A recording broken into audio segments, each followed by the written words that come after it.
That's a very vast area, but of course, as you the point. The point is that it's very difficult to have, in a traditional law school setting, it's difficult to have either theoretical or practical education, legal education. Uh, Experience, yes,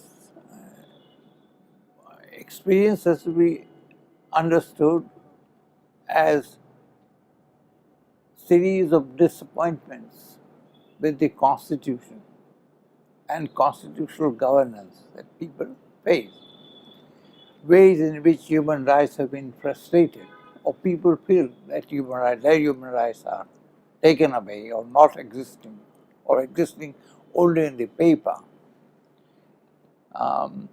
In the United States, this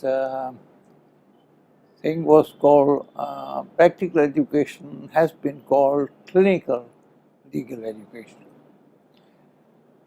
And clinical education very often worked as an instrument for lost causes, which are then brought to the court.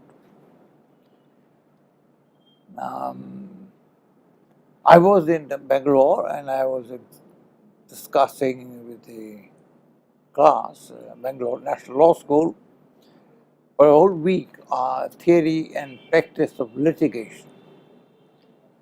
And I emphasized the idea that it is more important to fight cases that you definitely are going to lose than to fight cases which you know you are going to win. And the whole of American case law is the case law of the winners. The losers' case law is equally important. It's the losers' cases which herald future changes in law.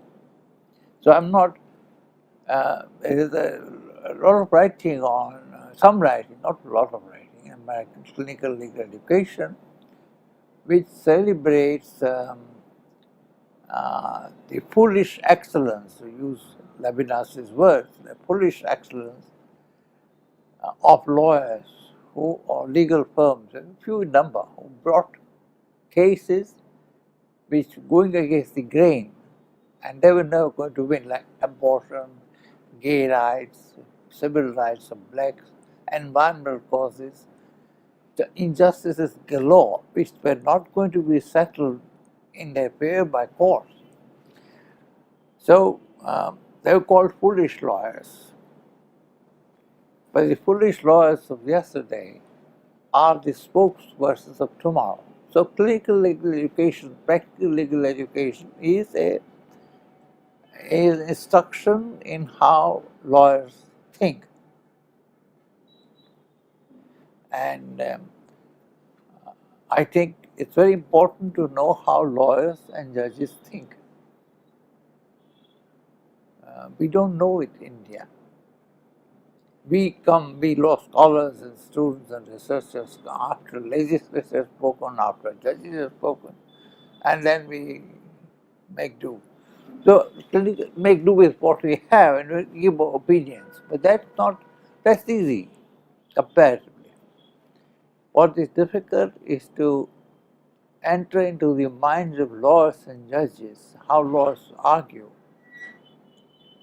And that's clinical legal education. And that is also experiential legal education. They're related, they're different. We don't know how judges think. Lawyers occasionally do. Professor Galanter, a word in a different context, called a phrase called repeat players. Lawyers and judges are repeat players in my terms, because they know each other. They appear before the judge and judge knows them. But we academics and students don't know it. So clinical education, even experiential education, is one way of getting there, or trying to get there. That's very important.